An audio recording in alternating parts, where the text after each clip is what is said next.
Hey, Facebook. It's me. It's 4 o'clock here on a beautiful Sabbath day during the Feast of Unleavened Bread. And I wanted to come on and do a talk about circumcision. Everybody's favorite topic, I know, right? Um, the reason I wanted to discuss this in some degree of detail is because um, I've been studying it lately, and I've come on and I've done videos recently talking about the mark of the beast, things like that, making the case that the mark of the beast is counter to the seal or the mark of Yahweh. Well, what is the seal or mark of Yahweh? And we see language indicating that it is keeping His commandments. Okay. Um, Without belaboring that point here, I just refer you back to that video if you haven't seen it. I forget what day it was, but it's somewhere on my Facebook page. So anyway, it dawned on me, and I've known this for a while, but I made the connection, reestablished the connection within the past few days, that there are three basic commandments that Yahweh has given to His people that He says specifically will be signs between Him and His people. And He says that they will be forever, basically, in different variations on how He says that throughout your generations, perpetually, forever. How different translations say different things, but the concept is they're basically forever. Okay, there's no let up on this. There's no termination date where all of a sudden these things cease to be the sign between Yahweh and His people. So I identified those three things, and I'm not the first one to do this. This has been done before, so I'm not treading any new ground here. But basically, you have the covenant of circumcision, you have the weekly Sabbath, and you have Passover. Those are the three things that I can at least identify where Yahweh specifically says that those three things are given as signs between Him and His people. Okay, identifying markers. Okay, so it's like I have a wedding ring on right now. This is a sign that I am in covenant with my wife. It's a visible thing that people can see. If I take this off and I go out in public, maintaining my social distance, of course, it's ambiguous. Am I in covenant with another woman? Am I married? The implication is that I would be single. I would be available for anyone who might be interested. Put this ring on, all of a sudden people know that I'm off the market. I am connected to someone. Okay? So it's the same principle with these signs that Yahweh gave to identify His people. Okay? So I want to take a look at circumcision first. And this is basically the result of conversation I had with the person this ring identifies I'm married to, my wife. A few days ago, I forget I forget what we were even talking about specifically. We're just standing in the kitchen having conversation. And somehow or other we kind of both made this connection at the same time. And I really felt like it was Yahweh just speaking to both of us and just saying, here's how this is. Okay? So I'm not the kind of person that says, well, the Lord told me this and the Lord told me that. I'm not that kind of guy, okay? But I do feel like there are times, just like you can probably see in your own life, where the Holy Spirit leads you to a certain type of understanding. And of course, the moment I say that, we have dozens and dozens of people all saying the Holy Spirit gave me this understanding, but the understandings are all different. So at the end of the day, this is my understanding of this topic, and I'm sharing with you for whatever it's worth. Hopefully, it'll inspire some critical thinking, and hopefully, it'll resolve some friction between the two different viewpoints on circumcision. Obviously, that it's required and that it's not required. Which I'm going to break all that down here as we go through this. So the way I want to present this is I want to go first off and look at the scriptures that talk about the requirement for circumcision and how it is a sign of Yahweh's covenant with His people. And then I want to take a look at the opposite of that, where we're told not to be circumcised. Specifically, that's in Paul's writings. There really isn't any other place in the whole Bible that seems to say not to be circumcised until you get into Paul's epistles. Okay, so I'm going to look at both, and I'm going to look at there's a seeming disparity when we get into Paul. He refused to have Titus circumcised, but yet he went ahead and he circumcised Timothy himself. So where's the disconnect? If it's required all the time, why not have both of them circumcised? And if you shouldn't circumcise at all, why circumcise Timothy? You know? So I think that what I have come to see here is a resolution to that question. So I'm going to present that out here, like I said, for whatever it's worth. So let's get started. We got to go back to Genesis chapter 17. And to set this up, I'm going to read the whole chapter. Maybe not the whole chapter. I'm going to start the beginning of the chapter, and I'll just read through the relevant part, and then we'll go from there, okay? Genesis chapter 17. Now, when Abram was 99 years old, Yahweh appeared to Abram and said to him, I am Almighty Elohim. Walk before me and be blameless. I will establish my covenant between me and you, and I will multiply you exceedingly. Abram fell on his face, and Elohim talked with him, saying, As for me, behold, my covenant is with you, and you will be the father of a multitude of nations. No longer shall your name be called Abram, but your name shall be called Abraham. For I have made you the father of a multitude of nations. I will make you exceedingly fruitful, and I will make nations of you, and kings will come forth from you. I will establish my covenant between me and you and your descendants after you throughout their generations, for an everlasting. I want to pause right there a moment. There's that language again. Throughout your generations, an everlasting covenant. Okay? Now, when it comes to our eternal life, it's really easy for us to say, oh, well, everlasting means everlasting. Eternal means eternal. But for some reason, when we get into these covenants and things, all of a sudden, everlasting, eternal, perpetual means temporary. Okay? So I propose the radical idea that when he says everlasting, he actually means everlasting. Okay? To be Elohim, or God, to you and to your descendants after you. I will give to you and to your descendants after you the land of your sojournings, all the land of Canaan, for an everlasting possession, and I will be their God, or their Elohim, as it is in Hebrew. Elohim said further to Abraham, Now as for you, you shall keep my covenant, you and your descendants after you throughout your generations. This is my covenant, which you shall keep between me and you and your descendants after you. Every male among you shall be circumcised, and you shall be circumcised in the flesh of your foreskin. He's saying this to an old man. And it shall be the sign of the covenant between me and you.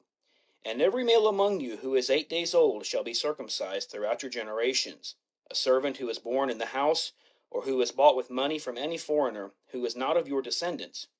A servant who is born in your house, or who is bought with your money, shall surely be circumcised. Thus shall my covenant be in your flesh for an everlasting covenant. But an uncircumcised male who is not circumcised in the flesh of his foreskin, that person shall be cut off from his people. He has broken my covenant.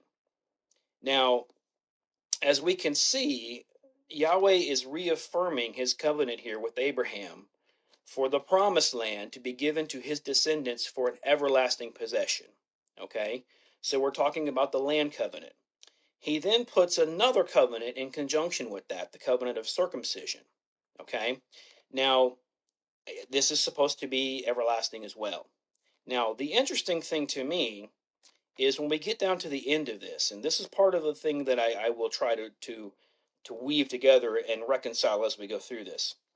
Verse 14, an uncircumcised male who is not circumcised in the flesh of his foreskin, that person shall be cut off from his people. He has broken my covenant. Now, there's two ways we could logically interpret that. We can interpret that as an adult who should be circumcised and chooses not to be, and chooses to remain circumcised. We could also, because the language doesn't really say one way or another, this could also apply to a child who was never circumcised, I think. It just says an uncircumcised male who is not circumcised in the flesh of his foreskin. So the language of this would imply that if I have a male son and I do not circumcise him, he is cut off. He has broken the covenant. Now this begs the question, how can an infant male enter into covenant with the Most High? How can the Most High be justified in cutting off a person who, outside of their control, was not circumcised as an infant? And this is something that we see, more and more every day. I mean, it used to be, it seems like everybody was circumcised at some point. I don't know if everybody was circumcised on the eighth day, as the scriptures say, but generally it was a practice across the board just to circumcise every male. Now the culture shift is saying that's barbaric, it's cruel, you shouldn't do it, etc., etc. And so the winds of change are blowing the world away from circumcision. Okay, so but it puts a question there, at least in my mind, the way I read it, and maybe I'm off base, but how can this be held? How can an infant be held accountable to a decision that their parents make? I could understand an adult like Abraham here, choosing to enter into that covenant of circumcision and having himself circumcised with his wits about him, his faculties, and in his free will. But a newborn infant can't do that. It's not the infant's fault if his parents fail to have him circumcised. Or, it does specify the eighth day. What if the parent, has it done on the seventh day or the ninth day or a month later or whenever? Ishmael was circumcised when he was 13 years old. Okay, we read later that he circumcises Ishmael when he's 13. Okay, so how does that track? Okay, and I'll kind of get into that a little bit later. Um, the next place we really see talk of circumcision, and there is some stuff I'm going to skip over here. Like when Levi and Simeon go after the Shechemites because they seduced and defiled Dinah. They duped them into circumcising themselves so they would all be incapacitated for a while they could just go and take care of business and slaughter them all. I'm going to skip over that because I don't know that it's relevant to the point I'm trying to make here. The next place we will go, though, is in the book of Exodus. We are in Passover season, so this is timely. We're going to go to Exodus chapter 12, and we're going to start reading in verse 43. Yahweh said to Moses and Aaron, "This is the ordinance of the Passover. No foreigner is to eat of it, but every man's slave purchased with money, then he may eat of it. A sojourner or a hired servant shall not eat of it. It is to be eaten in a single house. You are not to bring forth any of the flesh outside of the house, nor are you to break any bone of it. All the congregation of Israel are to celebrate this. But if a stranger sojourns with you and celebrates the Passover to Yahweh, let all his males be circumcised, and then let him come near to celebrate it, and he shall become like a native of the land. But no uncircumcised person may eat of it. The same law shall apply to the native as to the stranger who sojourns among you." Okay, so we see here that if you want to partake of the Passover, according to this, you're required to be circumcised if you're a male. It doesn't say that there's an age restriction or an age limit. So conceivably, anyone of any age who's going to eat the Passover meal should be circumcised. Okay, so we have the covenant made with Abraham, and then we have Israel here being commanded to take the Passover. And if you're going to take the Passover, by the way, you also need to be circumcised. That's consistent so far because these are the children of Abraham. Okay, honor the covenant that was made between Yahweh, Abraham, and his descendants. These are his descendants. Okay, so that tracks so far.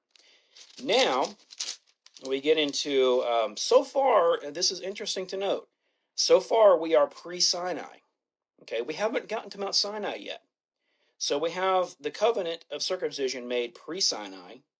We have Passover instituted before Sinai. Both of them involve circumcision. Okay, so something to note there. Now we get to Sinai. Now we're going to go to Leviticus chapter 12. This is the meat and potatoes of Yahweh's Torah, of his commandments. I'm just going to start at the beginning. Leviticus chapter 12. This is the actual Torah commandment. If we're going to say the Torah is the commandments given to Moses at Mount Sinai, this is where circumcision is echoed in those commandments. Then Yahweh spoke to Moses, saying, "Speak to the sons of Israel, saying, when a woman gives birth and bears a male, then she shall be unclean for 7 days, as in the days of her menstruation she shall be unclean. On the 8th day the flesh of his foreskin shall be circumcised." Okay, so there's your commandment right there in the confines of the Torah, to circumcise your males on the 8th day after they're born. Okay, so now we have the eternal covenant with Abraham. We have it tied in with Passover, And then we have it reiterated here in the covenant of Mount Sinai that you're supposed to do this. Okay? So this is why later on, when we get into the New Testament, when Yahshua or Jesus is born, we see his parents fulfilling this. It talks about them going to the temple. It talks about him being circumcised on the 8th day. It talks about them making the offering. And of course, if I were to keep reading, you'd see what that offering is here. But basically, his parents were holding fast to this. Okay? So there's where we have the concept of circumcision established in the Tanakh, or the Old Testament, right? Now we get into the New Testament, and like I said, Yahshua's parents circumcised him on the 8th day, okay, and they fulfilled everything that they were supposed to do. Now we get to Paul. And just like anything with Paul, it gets interesting, and it seems to contradict some of the stuff we're reading here in the Old Testament. Okay, I'm going to go to, let's just go to the book of Acts. We'll start in the book of Acts. We'll go to, I'll do Acts 15 for context, okay? And I won't get into all of the minutiae here, but when you read your New Testament, you see the theme presented over and over again. The circumcision and the uncircumcision. Those of the circumcision, those of the uncircumcision. And we come to see as we read through that generally means the circumcision are the Jews, basically, the Sadducees, the Pharisees, etc., etc. The uncircumcision are the Gentiles, or the nations, who are being brought in by the gospel. Okay, so those are the two, factions, if you want to call them that, that we're looking at in the New Testament here. And so we get into some friction between those two groups here in Acts 15. And I'll read the whole thing here for context, because it's going to lead us to Acts 16, which is where we begin to have what I see as a conflict in Paul's interpretation of circumcision. Okay, some men came from Judea and began teaching the brethren. So the brethren here implies that these are believers. These are not just random people. These are believers in Yahshua as the Messiah, or Jesus as Christ, however you want to say it. Okay, these are believers. Telling these believers, unless you are circumcised according to the custom of Moses, you cannot be saved. We just read the custom of Moses, right? That's the commandment specified in the Torah. That's what they're referring back to here. And when Paul and Barnabas had great dissension and debate with them, the brethren determined that Paul and Barnabas and some others of them should go up to Jerusalem to the apostles and elders concerning this issue. Therefore, being sent on their way by the assembly, they were passing through both Phoenicia and Samaria, describing in detail the conversion of the Gentiles, or the nations, and were bringing great joy to all the brethren. When they arrived at Jerusalem, they were received by the church and the apostles and the elders, and they reported all that Yahweh had done with them. But some of the sect of the Pharisees who had believed stood up, saying, "It is necessary to circumcise them and to direct them to observe the law of Moses." Okay? So I want to stop right here and highlight two things. At the beginning, unless you're circumcised according to the custom of Moses, you're saved. Okay? That's how this whole thing starts. In other words, no salvation for you unless you are circumcised. Okay? Now we're talking about it is necessary to circumcise them and direct them to observe the law of Moses. Okay? So we kind of have a little bit of a cart ahead of the horse here. Okay? Circumcision is a commandment in the law of Moses. So wouldn't the desire to be circumcised come after you have made yourself familiar with the law of Moses? In other words, once you read through the Torah, once you read through the commandments, and you come to those commandments that say you need to be circumcised to keep Passover, etc., then that should trigger your desire, if you have it, to be circumcised. But these guys are saying, no, no, no, no, no. You need to be circumcised first, and then keep the law of Moses. Okay? So that's how it reads to me anyway. The apostles, in verse 6, and the elders came together to look into this matter.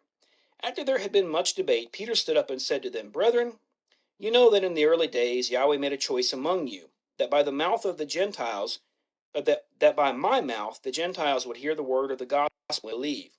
And Yahweh, who knows the heart, testified to them, giving them the Holy Spirit, just as he also did to us. And he made no distinction between us and them, cleansing their hearts by faith. Now therefore, why do you put Yahweh to the test by placing upon the neck of the disciples a yoke which neither our fathers nor we have been able to bear? but we believe that we are saved through the grace of the Master Yahshua, or Jesus, in the same way as they also are. All the people kept silent, and they were listening to Barnabas and Paul as they were relating what signs and wonders Yahweh had done through them among the Gentiles. After they had stopped speaking, James answered, saying, Brethren, listen to me. Simeon has related how Yahweh first concerned himself about taking from among the Gentiles a people for his name. With this, the words of the prophets agree, just as it is written. After these things I will return, and I will rebuild the tabernacle of David, which is fallen, and I will rebuild its ruins, and I will restore it, so that the rest of mankind may seek Yahweh, and all the Gentiles who are called by my name, says Yahweh, who makes these things known from long ago. Therefore it is my judgment that we do not trouble those who are turning to Yahweh from among the nations, or the Gentiles, but that we write to them that they abstain from things contaminated by idols, and from fornication, and from what is strangled, and from blood. For Moses from ancient generations has in every city those who preach him, since he is read in the synagogues every Sabbath. Then it seemed good to the apostles and the elders with the whole church to choose men from among them to send to Antioch with Paul and Barnabas, Judas called Barsabbas and Silas, leading men among the brethren, and they sent this letter by them. The letter said, The apostles and the brethren who are elders to the brethren in Antioch, in Syria, and Cilicia, who are from the Gentiles, greetings. Since we have heard that some of our number to whom we gave no instruction have disturbed you with their words, unsettling your souls, it seemed good to us, having become one mind, to select men to send you with our beloved Barnabas and Paul, men who have risked their lives for the name of our Master Yahshua the Messiah. Therefore we have sent Judas and Silas, who themselves will also report the same things by word of mouth. For it seemed good to the Holy Spirit and to us to lay upon you no greater burden than these essentials, that you abstain from things sacrificed to idols, and from blood, and from things strangled, and from fornication. If you keep yourselves free from such things, you will do well. Farewell. Okay, so I'm going to pause there. Now, I mentioned at the outset of this, I'm trying to take a logical look at circumcision, okay, and that's the entire Bible. I try to look at it as logically as I can, okay, and um, I try to break free of any preconceived notions that I've had, any emotional responses, any of that, and just look at it analytically for what it actually says, okay. So we have a logical question. At this point, we know that the circumcision is a commandment in the Torah. It was given pre-Sinai, but it was reiterated in Mount Sinai and codified in that covenant, okay? So my logical question, a decade, maybe even longer. I forget the timeline on this when they had the Council of Jerusalem. But it was at least a decade, maybe even longer, from the time of the cross when the law was supposedly done away with up until this point. If circumcision was part of the law and that was done away with, why why do they need to have a council to discuss whether circumcision is necessary or not for new believers from the nations? Shouldn't that be an open and shut case? Shouldn't it be just a simple matter of nobody needs to be circumcised, Jew or Gentile? The law was nailed to the cross. But that's not the issue here. The issue here is, do these believers, these new believers from the nations, need to be circumcised in order to be saved? That's the issue. So that's what we're really looking at here, okay, logically. So the idea of circumcision, it was not an open and shut case here. They were trying to interpret, okay, how do the nations fit into this? Because we know that circumcision was given to Abraham uh, as a covenant between him and his descendants forever. And we know that that trickled down to the Israelites, all 12 tribes, not just the Jews. And so logically, their descendants would need to be circumcised if they're going to be part of that covenant. But how do people who are coming into the fold, who are not flesh and blood Israelites, how does circumcision apply to them? And I think that's the core of what they were trying to address here. And if you'll notice, as we go through this, they never said in this ruling, the nations, the Gentiles, don't have to ever be circumcised. They basically made the ruling, let's have them do these four basic things to get them into the synagogues where they can learn the customs of Moses, the law, the Torah, whatever you want to call it, you know. Um, Is there a difference between the law of Moses and the custom of Moses? I don't know for sure. I've seen different interpretations of that. In my own reading, they seem to be used interchangeably. I have heard others say that the actual law of Moses is the written Torah that we have, in our canonized scripture.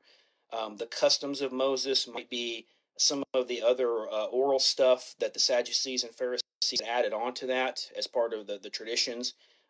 These would be things like the hand washing and things like that Joshua disputed. But personally, I don't know if there is that much of a difference. To me, they tend to read interchangeably, for whatever it's worth. Okay, so that tracks us down to Acts 16. This is where we get into Timothy. Okay, now keep in mind the whole issue here was that we convened this council here in Jerusalem to decide what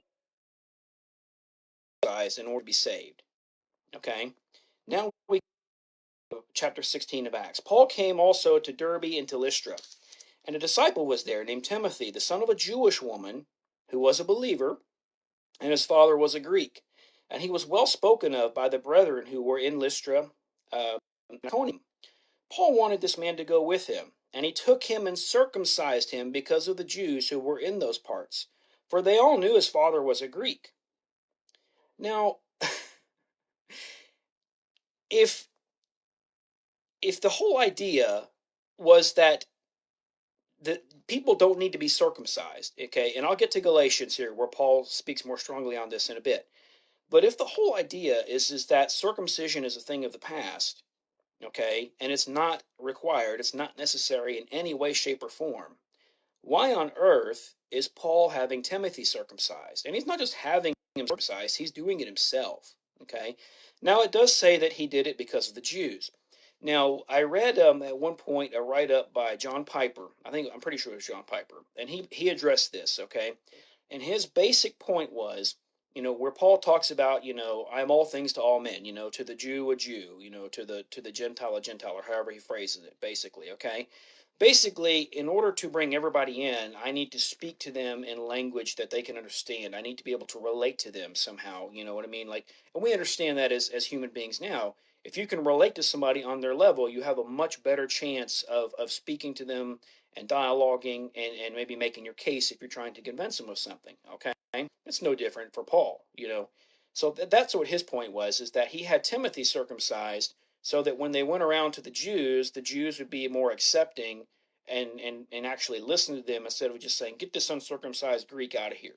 Okay, basically is what his point was. But if it really is an issue of faith, and well, let's just go there. Let's go to Galatians. Let's go to Galatians. We'll just get Galatians going here. There's two spots where it talks about it, and I'll start in verse 2 or chapter 2. And again, this illustrates the long time frame here that we're talking about. Okay, this is not. It's not like Joshua was crucified and then the next day we're trying to iron out the details of what just happened. This is years later, and circumcision is still not settled for new believers. Why? If it's so simple that the whole thing was nailed to the cross, why are we even having this conversation umpteen years later? So, Galatians chapter 2. Then after an interval of 14 years, I went up again to Jerusalem with Barnabas, taking Titus along also. Now we're going to bring Titus into this. It was because of a revelation that I went up, and I submitted to them the gospel which I preached among the Gentiles, or the nations. But I did so in private to those who were of reputation, for fear that I might be running or had run in vain. But not even Titus, who was with me, though he was a Greek, was compelled to be circumcised. But it was because of the false brethren secretly brought in, who had sneaked in to spy out our liberty which we have in Master Joshua, in order to bring us into bondage. But we did not yield in subjection to them for even an hour, so that the truth of the gospel would remain with you. But from these who were of high reputation, who they are makes no difference to me, Yahweh shows no partiality.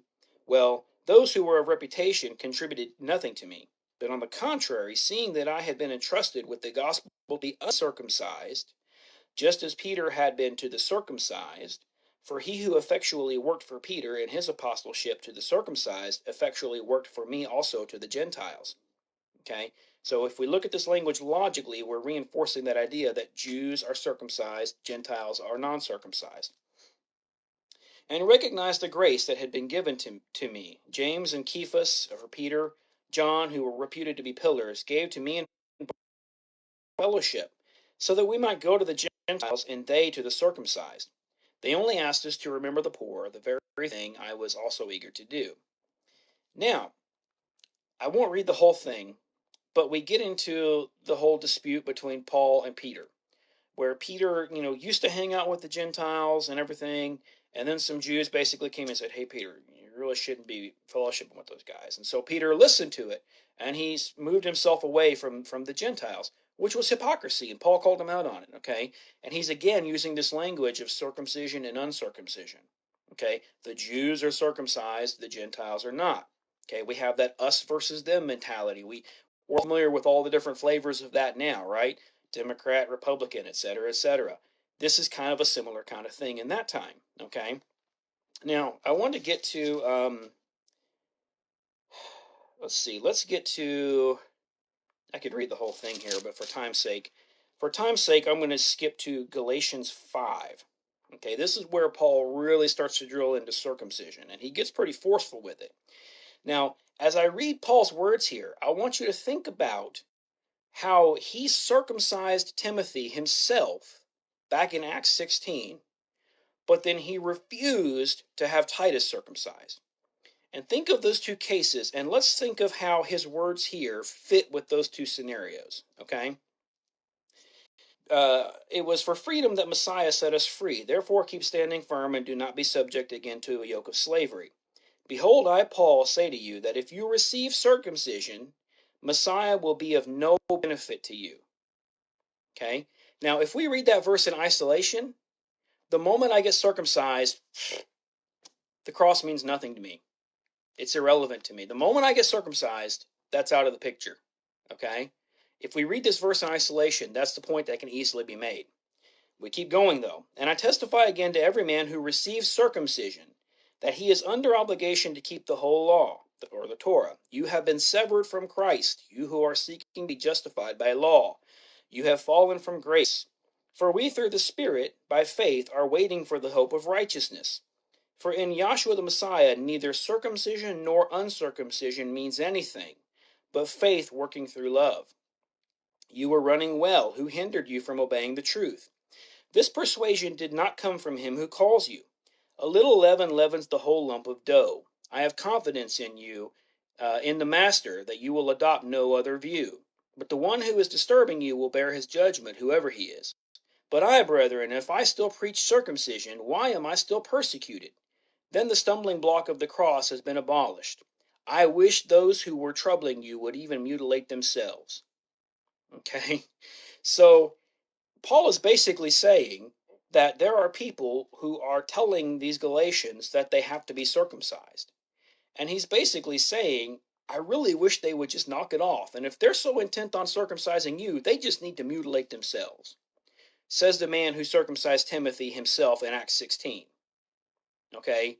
Do you see the disconnect here? I mean, I can't be the only one that sees the problem here. Like, which is it, Paul? Should we be circumcised or should we not be circumcised? Okay? And so I'm going to attempt to answer that in what I see, knowing full well that I'm a human being and could be wrong. This is my opinion based on my studies.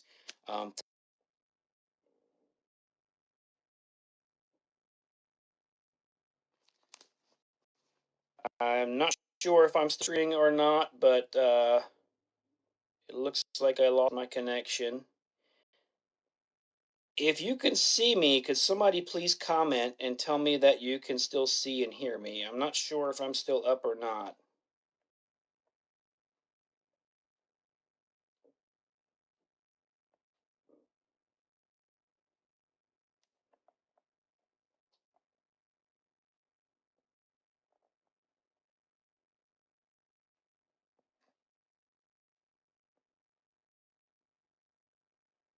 Okay, good, good, okay.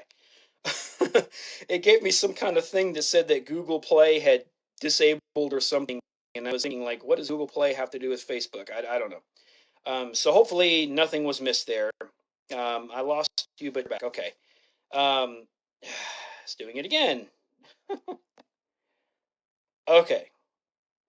This might be one that I have to revisit later because I'm not even close to being done.